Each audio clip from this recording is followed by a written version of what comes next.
Ahiri taller পর এবার ঘোলা ফের ট্রলি ব্যাগে দেহ উদ্ধারকে কেন্দ্র করে চাঞ্চল্যের সৃষ্টি হয়েছে। নিহতের নাম ভাগ্যরাম সিং এবং তিনি বড় বাজারের এক কাপড়ের ব্যবসায়ী বলে খবর পাওয়া যাচ্ছে। প্রথমে কফিতে বিষ মেশানো হয় এবং তারপর গলায় নলি কেটে খুন করা হয়েছে। এরপর ক্যাব বুক করা হয় নাগের বাজার থেকে ঘোলা পর্যন্ত যাওয়ার। ক্যাব চালকের তৎপরতায় বাকি যে ছক সেটা বানচাল করা হয়েছে, দুজনকে পাকড়াও করা হয়েছে।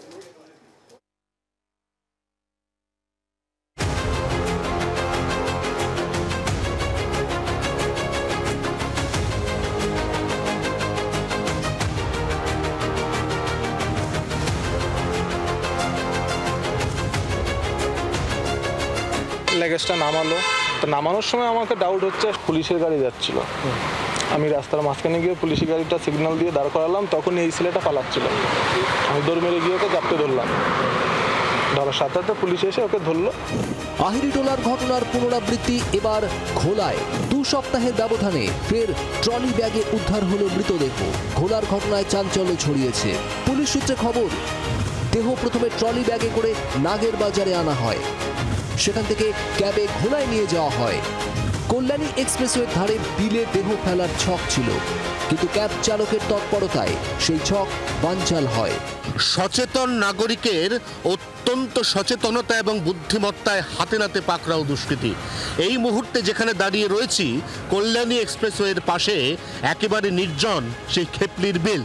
নির্জন এই এলাকাতে রাতের অন্ধকারে ট্রলি ব্যাগে বন্দি করে এই দেহ ফেলে রাখার একটা পরিকল্পনা, কিন্তু সেই পরিকল্পনা ভেস্তে গেল ওই ক্যাব চালকের তৎপরতায়। কারণ এই 2 যুবক কল্যাণী এক্সপ্রেসওয়েতে ক্যাব নিয়ে ওঠার পরে নির্জন জায়গা খুঁজছে বারবার।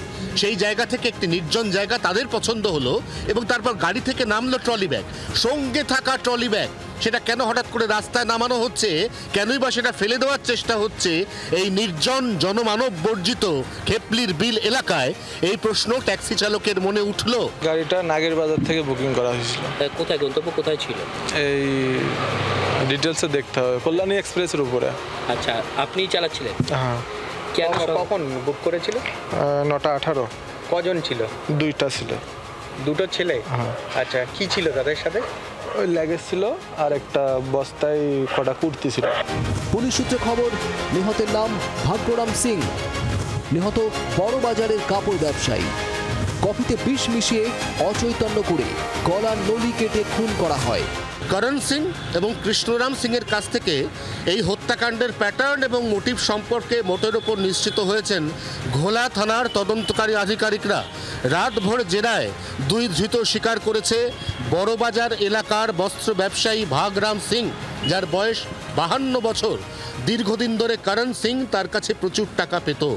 বারবার তাগাদা মারার পরেও যখন সেই টাকা পাওয়া যাচ্ছে না, তখন শেষ পর্যন্ত ভাগ্যরামকে এই পৃথিবী থেকে সরিয়ে দেওয়ার মতো চরম সিদ্ধান্ত নেয় করণ। গিরিশপাক থানা অফিসার ফোন করেছে, তো আমি ফোন করলাম, স্যার কী ব্যাপার? বললো, আরে তোমাকে খুঁজছিলাম একটু। পরে বলছে যে আরে তোমাদের বাড়িতে একটা বড় কেস হয়ে গেছে ওখানে। আমি কি কেস হয়েছে একটু বলুন। বলছে আমি ঘুমোবো এখন, পরে ফোন করো। আপনি বলুন না স্যার কি কেস হয়েছে। তখন বলছে না, একজনকে মেরে ফেলেছে। এখানে ঠিক নির্দিষ্ট করে কোন ফ্ল্যাটে কিভাবে হত্যাকাণ্ড সংগঠিত হয়েছিল তা জানার ক্ষেত্রে পুলিশের কাছে সবথেকে সহায়ক হতে পারত যে সিসিটিভি ক্যামেরা। সেই ক্যামেরাটি দীর্ঘদিন ধরে বিকল, এমনটাই জানাচ্ছেন এই বাড়ির মালিক। শুধুই টাকা পাওনা থাকার জন্য খুন, নাকি খুনের নেপথ্যে অন্য কোনো কারণ রয়েছে, তদন্ত করে দেখছে পুলিশ। ক্যামেরা তরুণের সঙ্গে অয়ন ঘোষালের রিপোর্ট, জি 24 ঘন্টা। বাংলার আওয়াজ, বাঙালির আবেগ, জি 24 ঘন্টা।